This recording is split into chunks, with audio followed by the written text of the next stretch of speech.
Hey guys, what's up? It's me, Thomas. Today we're back here with the Green Scorpion. Tonight, we got the top 10 video game berserkers. So, I actually got reminded of this, so I figured, why not? So basically, a berserker is usually someone that ignores pain and basically gives them hell. If you know, like, some sort of, like, if they're like big, strong ones, you look at the idea. Anywho, let's check out top 10 berserkers, huh? Be sure to like, subscribe for more. Hope you enjoy. Here we go. Let's rock and roll.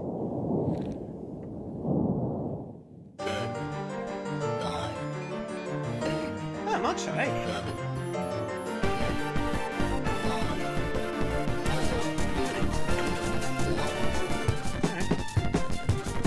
Should be interesting.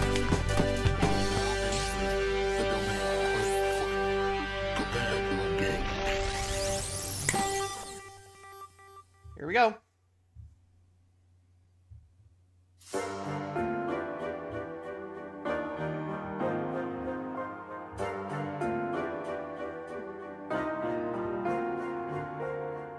Hello, my beloved followers, the Green Scorpion here, and welcome to Patreon Month, the month where I dedicate myself to give back to my generous patrons.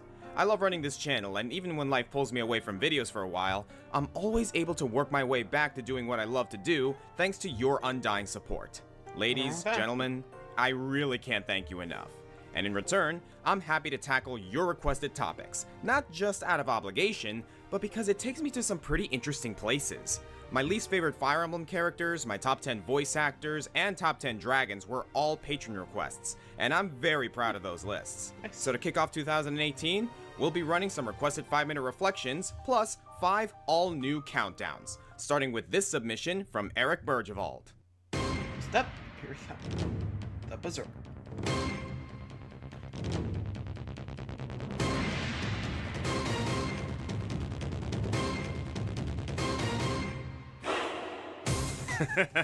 Berserkers. Angry, muscly, usually carrying an axe or a big sword. But what exactly is a berserker? Well, for the sake of this list, I took to the internet and learned a decent bit about their history. Turns out, berserkers were actually a real thing. The term berserker actually comes from Norse mythology and Germanic folklore. An elite class of warrior, they charge into battle without armor, save for the pelts of bears, wolves, and boars. Legends state that the best trained could enter a state of hammerer or transformation, where they would fight with rapid fury and bestial strength. In fantasy games, a berserker class is often defined with high attack power and low defenses, but that's not to say that they're glass cannons necessarily. Many games will give them high HP, so unlike your average tank, they take a lot of damage, but also have the constitution to fight on anyway. Plus, it gives the healer something to do. They favor ridiculous destructive potential in place of any finesse or strategy. But for this list, I want to focus on the idea of fury. I'm looking for those characters that act on or even weaponize anger itself to kill anyone in their path, whether it's with axes, guns, claws, or their bare hands.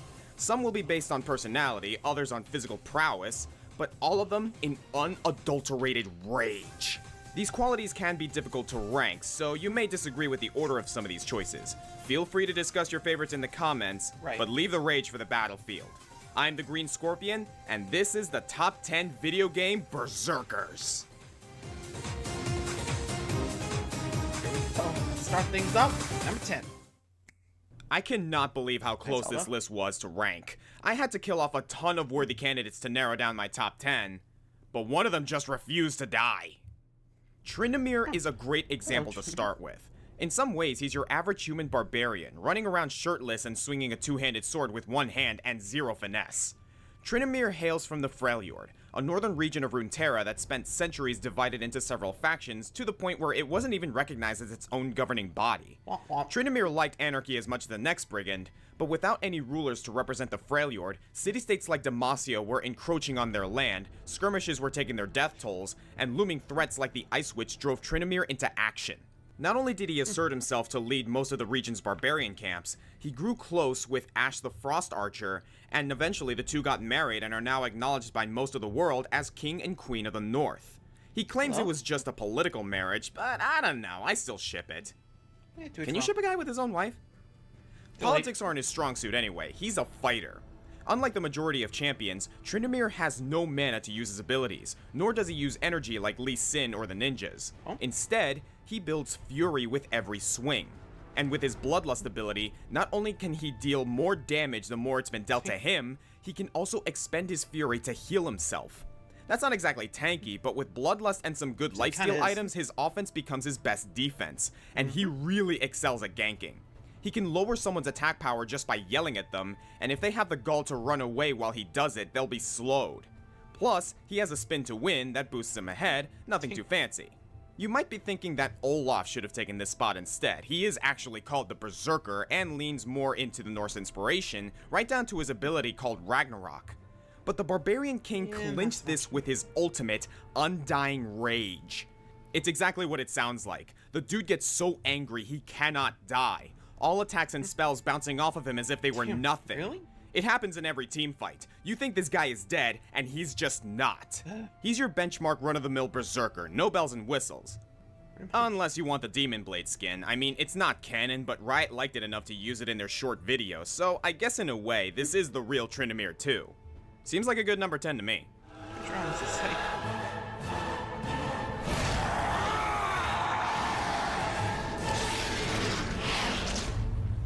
Alright, number 9. Hey, Seeker, if I hit a guy high while you go low, you think we could get him to flip? Flip? Yes. Ass over tea kettle, you know. I suppose that could be done. I've always wanted to get a guy to flip. Coming in at number 9, we have Bowl. the Iron Bull from Dragon Age Inquisition. First important note, it's the Iron Bull. 3 words.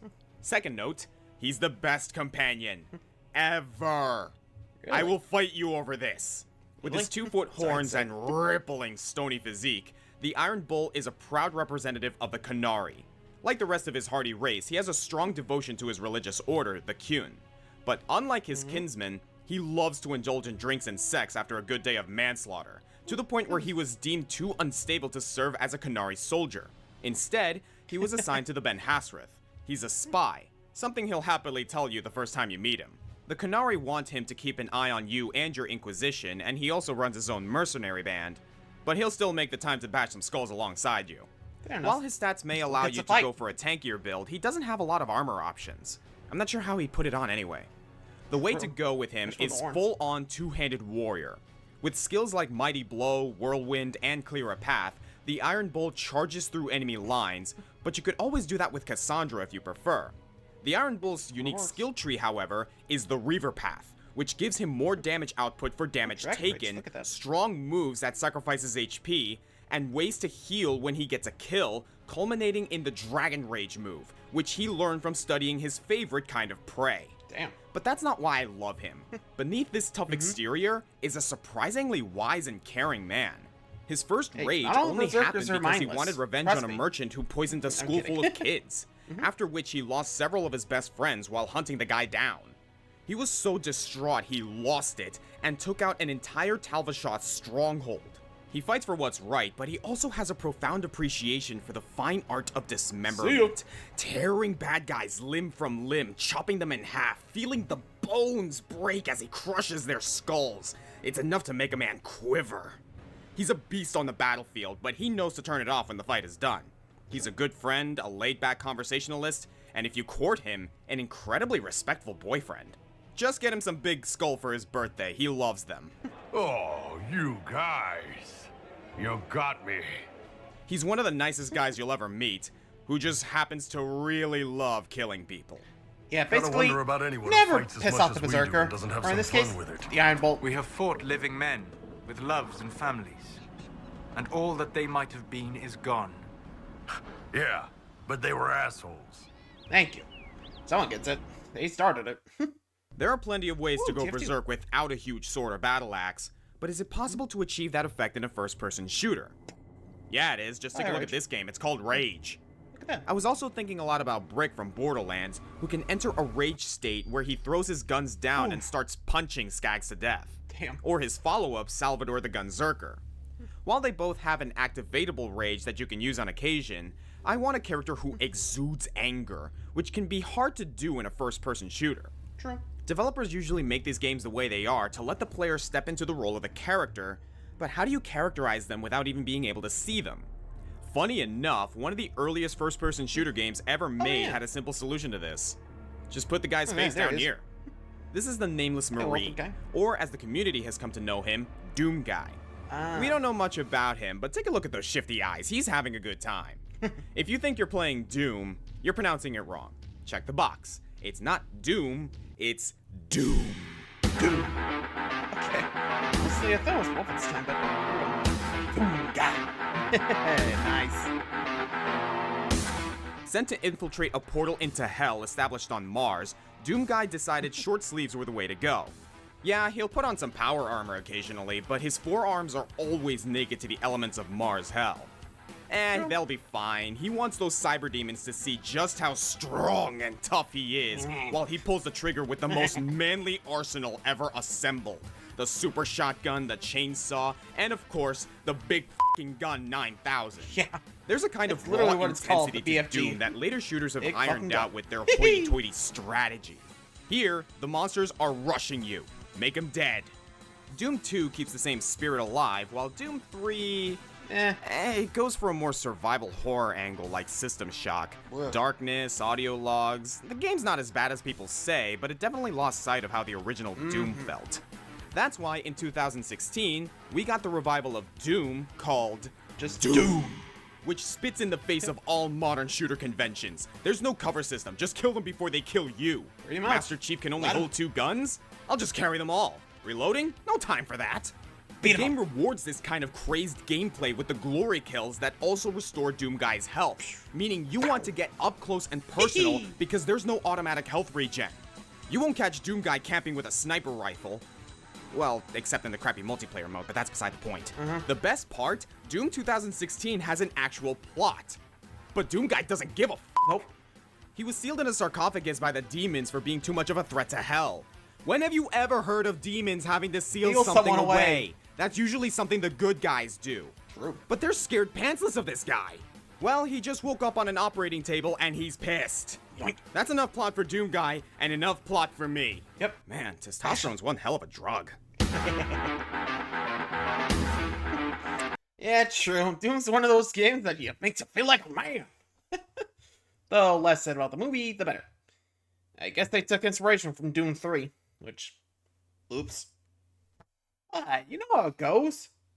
Ay. Anyway, we're almost there. Next, number 7. You know, when you really look at it, Skullgirls is a pretty disturbing game. There's this pattern to most of the characters. Innocent girl gets either possessed or somehow wronged by another character, gets some weird power set from it, and sets out on a journey to set themselves right. I mentioned before how Squiggly had her mouth sewn shut, but hopefully it doesn't get much worse than that. Ugh. You're saying? Oh dear. When Painwheel gives us our first example of a certain Berserker subcategory, the Beastman. Icelandic literary accounts often describe the Berserker as fighting more like animals than human beings. Following this line, several Beast Lords ignore their human civility and revert to pure instinct. You can see this in characters that were raised in the wild or werewolves, but it's best to think of Painwheel as a female Wolverine. Well, that's Laura Kinney, she's already a thing. Hey, Laura. But now that I think about it, Painwheel's probably more like Laura Kinney than the original Wolverine, because at least Logan volunteered for the Weapon X program. True, she got forced. Carol was a normal girl living a normal life when she was abducted by Anti-Skullgirl Labs. They infused her with tainted Skullgirl blood so that she could track down and defeat Bloody Mary, and they also mentally broke her so that she could be controlled by the villainous Brain Drain, messed up her face, and outfitted her with some Wolverine claws, but not just in her hands. She's also got spikes on her elbows, her knees, her shoulders, really anywhere she's willing to pull them from. There's no limit because she barely cares about pain anymore. In battle, she twists and contorts her body into all kinds of agonizing shapes. She can't possibly hurt any more than she already does. She gets super armor on many of her attacks because she just doesn't care anymore. And, as I'm sure you've noticed, Valentine added a big pinwheel blade fused right onto her spinal cord. The madder she gets, the faster the wheel spins. She can even fly with it. And she can activate her hatred installed to get faster and stronger, running on pure fury. It was part of ASG's design for her to be angry, but they might have gone a little overboard. You To the think? point where Carol is able to override all of Brain Drain's mental conditioning and cut Valentine to ribbons. It might also have to do with her getting closer to the Skull Heart, but to me though, the interesting part is the source of this fury, the sheer potential for boundless, unending anger. Where does this come from? I mean, I know why she's mad, but who knew it was possible to even be that angry? It's not like being bitten by a werewolf or having lupine genes mixed into your own. This ability to outrage, to hate, it was already there to begin with. There's just no love cushioning it anymore. They took this sweet girl who loved dogs and beaches and gardening and ripped everything away piece by piece, leaving only the anguish that she is now. And judging by her ending, she won't be returning to a normal life anytime soon. Because how do you go home after turning into this? Being a monster is all she knows how to do anymore. Yeah. Poor Painwheel. Small girl's full of tragedy. I think the rule I established Oh, with hi, Spyro. Spyro worked really well in Top 10 Dragons. Basically, if I have a character that meets the criteria, but is just so different from the other choices that I can't decide where to put them, they get an honorary spot in the middle. Which is the case I get here with someone who isn't a physical juggernaut, but can only be described as Berserk. Oh. This is Trevor Phillips. Trevor Oh, is one of GTA. 3 playable characters in Grand Theft Auto 5, a latest. Canadian-born criminal who hit rock bottom and just kept going down. One way to look at our protagonists is as foils. Michael is at a crossroads to continue his life of crime or try for an honest life. Franklin is relatively new to big crime like Michael once was, and Trevor is a cautionary tale of what Michael could become. Or for you psych majors out there, Michael and Franklin represent the ego and superego, while Trevor is all id. He wants something, he takes demon. it. He gets mad, he breaks it. He's a sex addict, a drug addict, he's prone to violent outbursts, and he just doesn't know what to do about it. Take our first introduction to him. He's selling meth to a guy named Johnny and decides he really likes Johnny's wife. And so, he takes his wife. Johnny calls him out on it, the two yell at each other, but finally Trevor calms him down and they hug it out. Nope. Before Trevor throws him down to the ground mid-hug and stomps him to death. The problem is, Johnny is the GTA leader of a 4's dangerous guilt. gang who will want revenge, so I guess Trevor will just have to go and kill them all too. This is how he lives his dumpster fire of a life, Pretty much. taking drastic steps to get the things he wants, and killing people to fix the problem he made by being so drastic. He's not a combat berserker the same way these other characters are, but Trevor is a realistic figure who lives in a berserker state. Then again, I guess there is a case to be made that he is a combat berserker. I mean, of course you can hurt people in this game, it's GTA. But unique to Trevor is his red mist ability, which allows him to take less damage and deal more damage for a time. Yeah, you can cast Rage in GTA. Pretty much. This is especially helpful for Trevor's exclusive side missions, the Rampages. In these segments, Trevor has to simply kill as many people as he can in a given time limit. But the scary part is that these missions usually start just because someone rubs Trevor the wrong way. It can be as petty as pointing out Trevor's Canadian accent, or insulting Trevor's mother. Guys, don't ever talk to Trevor about his mom. That's a road you do not want to go down. Yeah, I run for the Here's hills. some other best ofs. Uh-oh. As a kid, he got kicked off of his hockey team, so he violated his coach with a hockey stick. He Yikes. probably killed his brother, and his father eventually gave up on him and abandoned him in a shopping mall, so he proceeded to burn the whole mall down. He wanted a lackey, so he met up with a guy named Wade, killed his friends in a quarry, and told Wade that they ditched him so that he'd stick around. Yeesh. And that's all just background. He also obsesses over an athlete woman and bike races to impress her. He tortures a guy to get information and drives him to the airport just to thank him for all the fun he just had. He was deemed psychologically unfit to remain in the Air Force, but he steals planes for recreation. And the most positive relationship we ever see from him is with a mob leader's wife that he kidnapped. Grand Theft Auto is meant to simulate bringing anarchy to a society that thinks everything is in order. As a man that society just couldn't make room for, Trevor is out to prove that the world is as mad as he is. It's a mad, You listen to him long mad, enough, mad you'll start to feel it world. too. That's the thing. Shit, I don't know how much more better that is than Devon's con. Ooh, hypocrisy, Franklin. Civilization's greatest virtue. Jesus, your therapist has a lot to answer for. I know, I still hate myself. But hey, at least I know the words for it now. Yeah, but I hate you, and I know the words for it. So does that mean I don't have to go to therapy? Look, man, you two motherfuckers terrify me at that middle age. I'm good. You're right to be afraid, Franklin. Yeah. Be very afraid, Franklin. Thanks. Well, that was weird. Next. Now I feel off kilter. I need to get back to the roots of this trope and get a more basic example. Classic axe-wielding types. Ooh, the When I axe. think of Berserkers, the most prototypical place I can think of is good old Dungeons & Dragons. I got into D&D when it was in 3.5, which featured the Barbarian class. It's everything you'd want it to be. It has higher hit die than the other classes, gets very few skills as a trade-off, and has the trademark rage ability. D&D has had a monumental impact on the video game landscape, so I figured I seen them could all. find this kind of plate-straight barbarian somewhere. Dragon Age has Ogryn, and of course the Iron Bull, Baldur's Gate has Minsk, and Darkest Dungeon has the Hellion. But when it comes to Actually, simple portrayals of tabletop barbarians, my favorite rendition has to be the Barbarian class Oh, from Diablo Diablo. 3. Blizzard must have liked this class too, because they featured it in all 3 generations of the game. At least they tried to. Diablo 1 only had 3 classes, with the Hellfire expansion adding a 4th, but there's an unfinished Barbarian class hidden in the game's code that would have been a more min-maxed warrior. Barbarians got their first real appearance in Diablo 2, and were so popular that they came back for Diablo 3, again. which is the one I played the most of. Not my favorite class in the game, but easily my favorite Barbarian class from any game. You may recognize this guy from my top 10 axe wielders, and I stand by that, though he's good with pretty much any weapon he can swing around. And their lore is much richer than a bunch of blubbery brigands might lead you to believe. Like in real-world history, where the term barbarian was only created by groups like the Holy Roman Empire to denounce societies that didn't speak their language, the so-called barbarians of Mount Erete were originally known as the Children of Bolkathos. In ancient times, they were appointed to protect the all-powerful World Stone, and generations of mountain dwelling hardened them into mighty sentinels.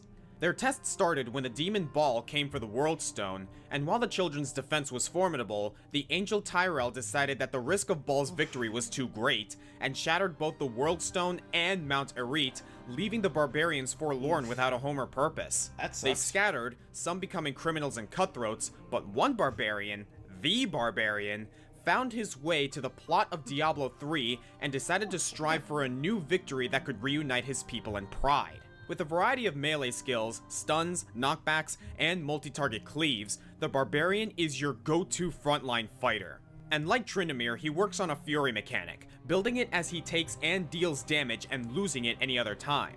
The strategy for playing Barbarian is to get angry and stay angry. You should never not be surrounded by demons. The more you fight, the more you can fight. So yeah, the rage is there. What sets this demon demolitionist apart, though, is that flavor.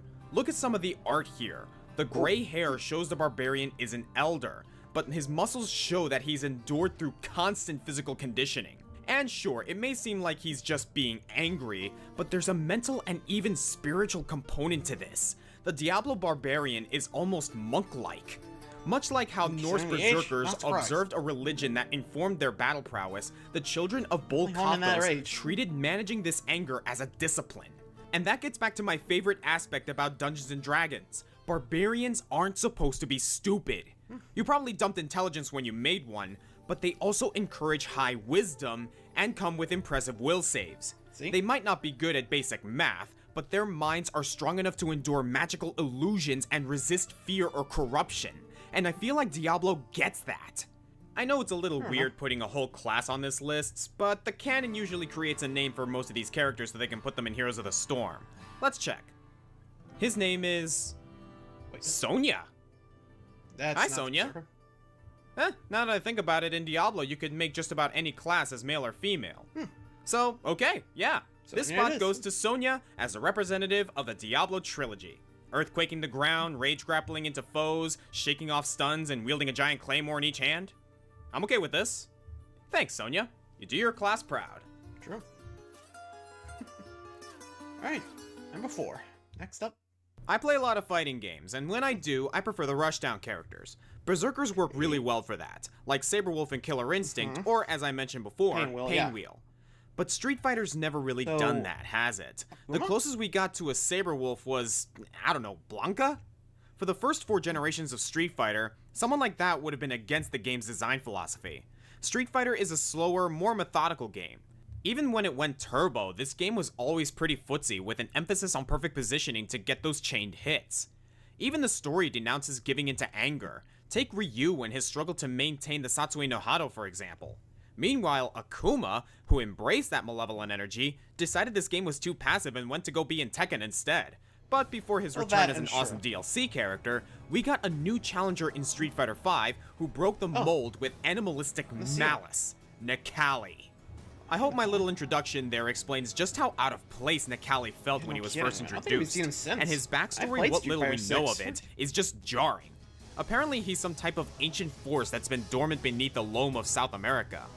His design is based heavily on Huitzilopochtli, the Aztec god of war, and the sun, and human sacrifice. He did a lot. Yeah, Necalli exists only to fight the greatest warriors he can find, devour their essence, and tribute their souls, supposedly, to his Aztec god. At least I think that's what's happening here. It's honestly a little unclear. He's not exactly talkative. When he wins, he holds up his victim by the head as if offering them to the heavens. So that's war, sun, and human sacrifice right there. Everything checks out. I don't get why he travels by melting into clay, but alright. I guess he's also a geomancer. You'd think he'd be a big deal in the much-touted story mode of SF5, but he really only shows up from time to time because Bison's plot woke him up early. They do use him to foil that Ryu inner turmoil that I was talking about earlier, so that's cool at least. And it's a nice change of pace seeing such unrestricted savagery in this series. The SF5 roster may have started a little light in quantity, but you can tell a lot of thought and specificity went into the movesets. And here it's all about being brutal. He doesn't punch people, he swats at them like a starving puma. He throws people just close enough to dash and hit them again. Road of the Sun lets him alter his jump arc so that he's harder to anti-air. He gets projectile armor from the disc's guidance. Even the little things like how his standing medium kick moves him just a little bit forward so that you can keep the pressure on. There's a lot of subtle refinement to this, and never mind, he just went Super Saiyan. Yeah, there it is. Of course they had to put a rage mode in Street Fighter. Way to go, Capcom. Points to you. Yay, woo! Ugh.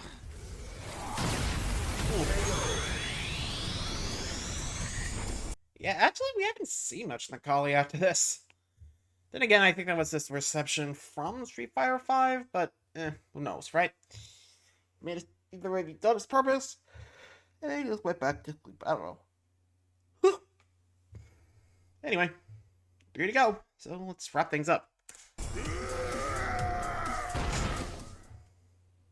This is going to disappoint a lot of you. There's no Fire Emblem character on this list. I know, I can't believe it either. I had so many great choices that the Berserker units got pushed out. In case you're wondering, my choice would have been Legion. Even though I never played Mystery of the Emblem, he is available in Fire Emblem Heroes, and I love him there, so it's good enough to get me researching. The number 3 spot is a similar case.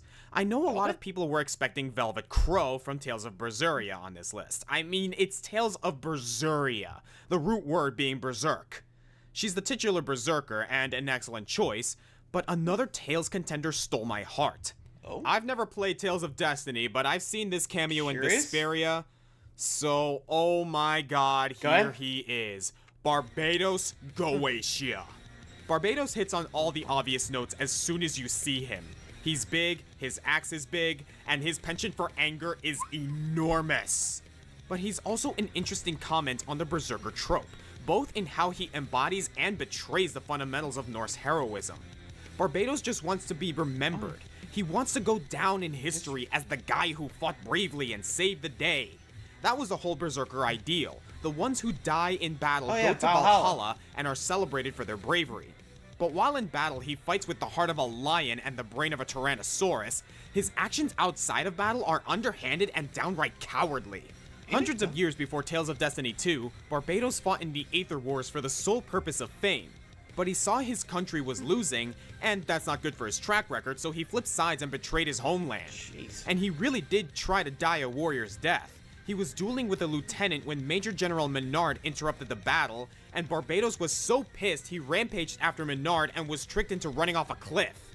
If there were a Valhalla for Darwin Award winners, he'd be set. but instead, he was struck from history for being a Benedict Arnold. Pretty much. Except people remember who Benedict Arnold was. Barbados was forgotten. Jump ahead in time, and a nefarious priestess named Elrain is trying to alter history and resurrects Barbados to be her personal muscle, offering him a second chance at heroism. Well, crap. Which would be great if Barbados had any concept of what heroism was. It's almost tragic. The guy finds the one-on-one battle to be sacred, but will resort to the most underhanded tactics outside of a duel, from kidnapping a target's kids to killing an unarmed enemy. Yeesh. He also develops a deep grudge with the game's protagonist Kyle after his first defeat. He's so petty, this actually sidelines from Elrain's original mission, and when Elrain tries to mind control him into doing what he was hired to do, he uses his barbarian rage at great personal pain and actually resists it, then tries to prove his superiority over boy. Kyle by going back in time and killing his parents before he can be conceived. Yeesh. Yeah, that'll make you the bigger man, Barbados. Killing a kid so young he literally doesn't exist yet. When on his last That's legs, fucked up. he plunges into the Eye of Atamoni just so he can die before anyone can kill him. It's just, he Petty. really wants to be a Norse berserker, but he just doesn't know how. That's more than enough background, but it's far from the reason why he's here. Let's talk about boss fights. In the original Tales of Destiny 2, Barbados is absurdly strong, but also has some magic spells, as most Tales characters do. Makes sense. All later appearances of the character would be changed to make him a purely physical threat, though he can still magically pull rocks out of the ground and smash them like Presea.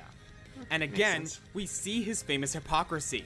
Even in this version where Barbados uses magic, he gets pissed if any of your characters do, and counters every spell your party casts with another spell. They brought him back in the PS2 remake of Tales of Destiny 1 as the boss of the post-game dungeon, and he's traded his spells for the number 0 greatest mystic art, no items ever. Damn, That's really? seriously what it's called, because that's what he yells. Unlike other mystics, Barbados doesn't have to be an overlimit and there's no cooldown. He just uses it anytime you use an item. You even think about popping that apple gel and he'll stomp you into human gel. Now you could try to hide from him while your healer gets you back up, but he has a plan for that too. If you haven't attacked him in a few seconds, he'll start channeling his anger through his ace into the ground to activate World Destroyer, a basically unavoidable total party knockout. Stop it! Oh. Oh, and do not try to face him on simple mode, where he gains the cheap eliminate move that instantly kills all filthy casuals. It's one thing for Cuphead to lock you out of the final boss for playing on easy difficulty, but Barbados lets you fight him and insta-kills you just to rub it in your face. Then again, you don't have to wait until the post-game to see Barbados. At any point in the game, just switch all of your characters to auto for some easy no-input leveling, and eventually Barbados will show up and lecture you for taking the easy way out. Oh, did I say lecture? I meant to say kill! Damn. He shows up and kills your party for cheap auto-leveling. Is this guy for real? This is coming from the guy who uses cheap tactics out of combat. But once the battle starts, he's fighting you head on, and he insists you do the same.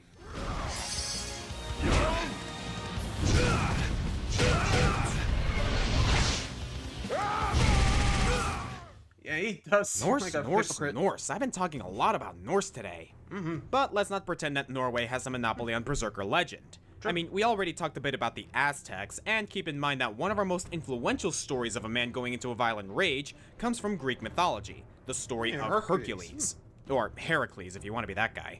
In myth, Zeus's wife Hera hated Hercules for being Zeus's illegitimate son, and struck him with a blood-curdling rage that drove him to slay his wife and children against his own will. This forced a heartbroken Hercules to perform the 12 labors to cleanse his soul, which never really made a lot of sense to me since it's not like it was his fault. Why should he have to redeem himself? Well, anyway, it turns out that the greatest rage story of Western culture happened a few times in Greece, most notably to a certain cue ball named Kratos. Even before the big inciting incident with his family, Kratos was pretty unhinged. His childhood involved a difficult relationship with his mom and his brother, and he made his living as a soldier of Sparta, one of the most bloodthirsty cities in human history.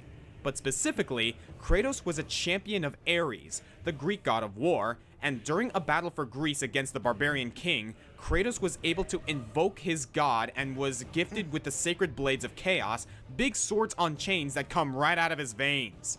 I think it's safe to say Kratos literally bleeds violence. But Someone should've Kratos killed got a his white little kid. too mellow Oops. after he settled down with a wife and daughter, so Ares put a Berserker hex on him to make him kill the family, holding him back from more military greatness. Again. Now, unlike Hercules, who spends the rest of his life trying to honor the gods as a hero and make up for his involuntary manslaughter, Kratos sets out for the most coveted of classical compensation: revenge. He slays a bunch of Greek beasts, takes down Ares with one of the greatest zingers in video games. I was trying to make you a great warrior. You succeeded. And becomes the new god of war. Nice. That's enough merit already. He's already obscenely strong and comfortable with weapons in bare hands.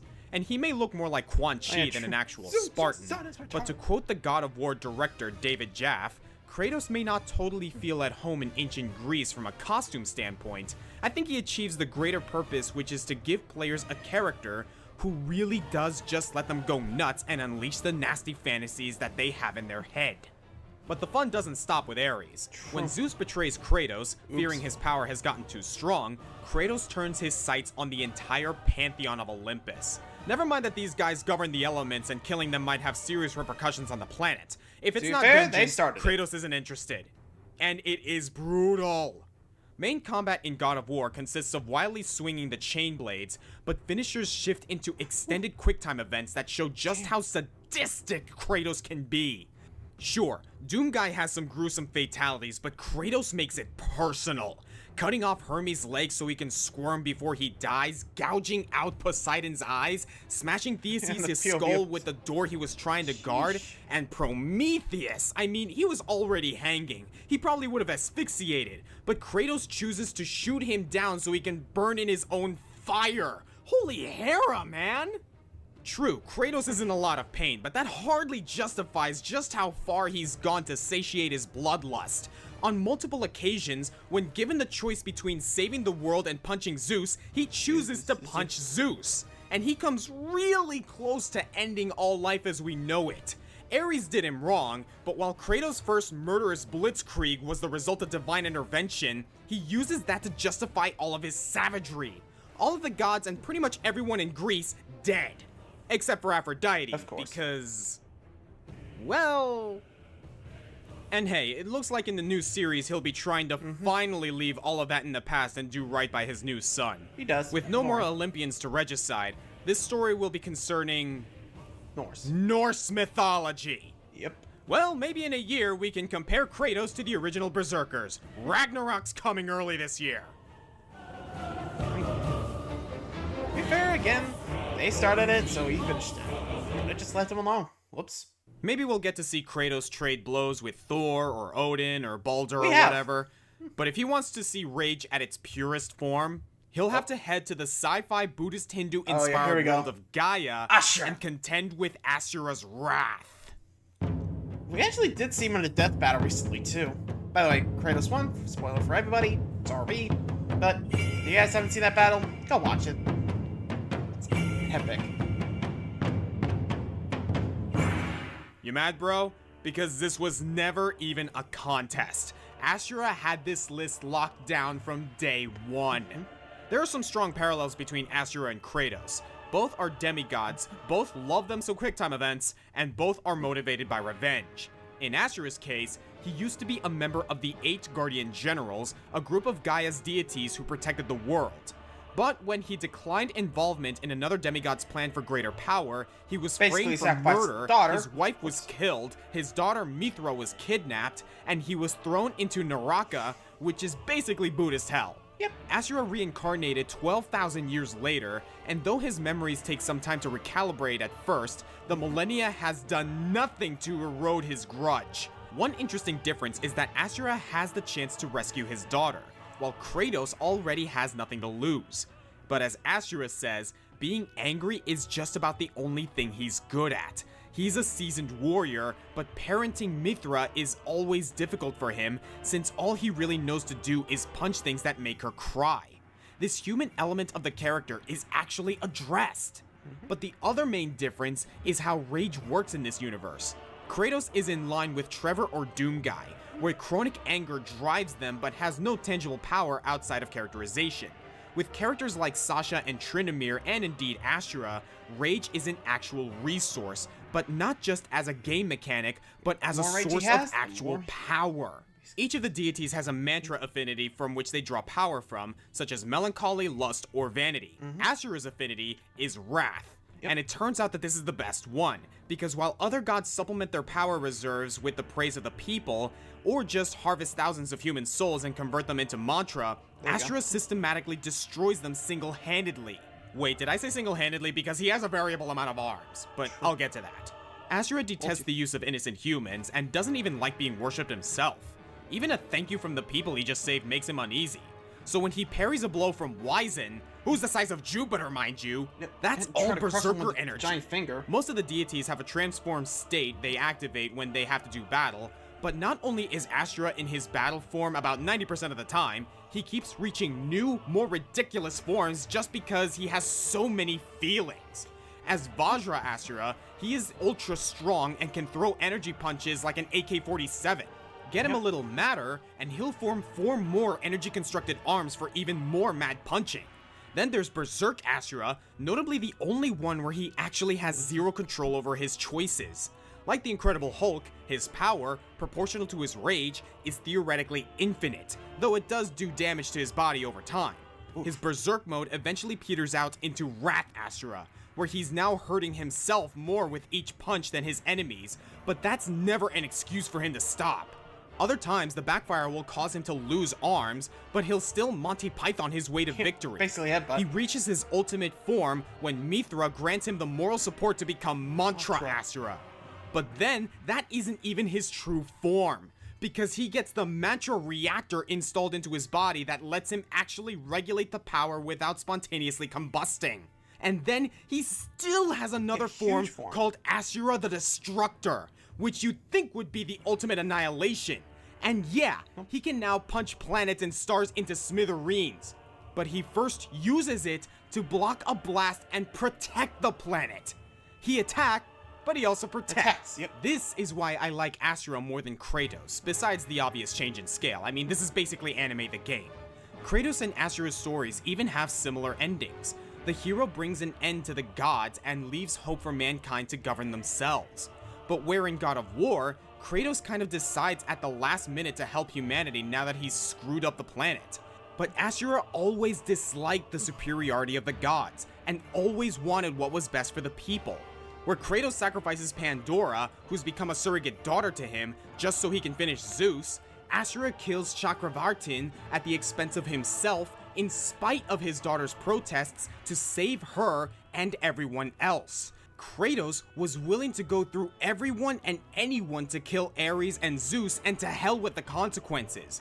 But Asura targets his anger more carefully, specifically ensuring that no innocents are ever caught in the crossfire, and hating the deities all the more for not having that same level of compassion.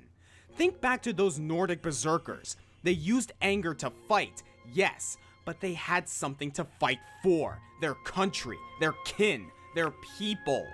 There's the stigma that anger is inherently a bad thing, but while it's not necessarily as fun being angry as being happy, anger is a very important emotion. It's capable of incredible good when properly channeled, and it helps us recognize injustice or spurs us to positive action. Look at these berserkers and why they fight. Tryndamere took up fighting to protect the Freljord. The Iron Bull fights for the Canary. Sonya fights for the bull Kathos, Nekali for his god. Even Trevor, though not taking steps to really fix anything, is the way he is because of the cruelty of modern society and how it leaves people like him behind, and similarly, Kratos because of the gods and how they play with the lives of mortals. This can go horribly wrong if the fighter's goals are more selfish, as with Barbados. And I'm not saying that these characters need to be good to be compelling. Of course Kratos hurts people, it's a Greek tragedy. But despite Asura's only talent being his bottomless wrath, not once does he use it as an excuse to hurt the undeserving or to take for his own gain. There's no use for gods that only take, says Asura. And though he won't accept thanks for it, Asura ultimately uses his destructive powers to save people. He found what he was truly angry about, and he used his anger to fix it. I am the Green Scorpion, and thank you, Eric Bergevald, for such an engaging topic and for reminding me of a very important lesson. When faced with the evils of this world, happiness can give you the foundation to bear it. Sadness gives you the wisdom to acknowledge it. And anger gives you the strength to oppose it. So rise, my friends, and be angry!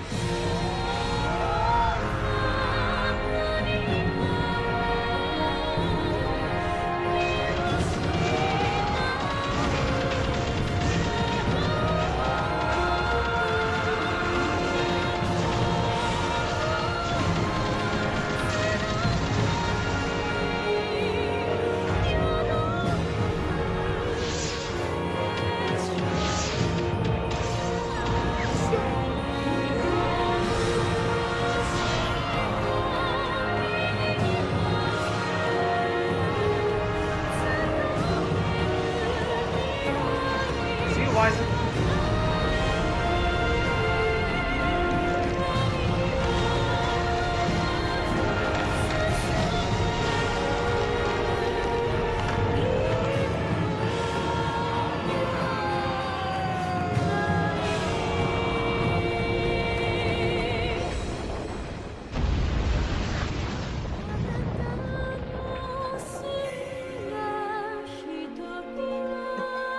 Yes, sometimes rage isn't a bad thing. Just gotta harness it. To be fair, any emotion isn't evil, necessarily. It's just how you use it. And that Berserkers really show here, you know? Just gotta harness it.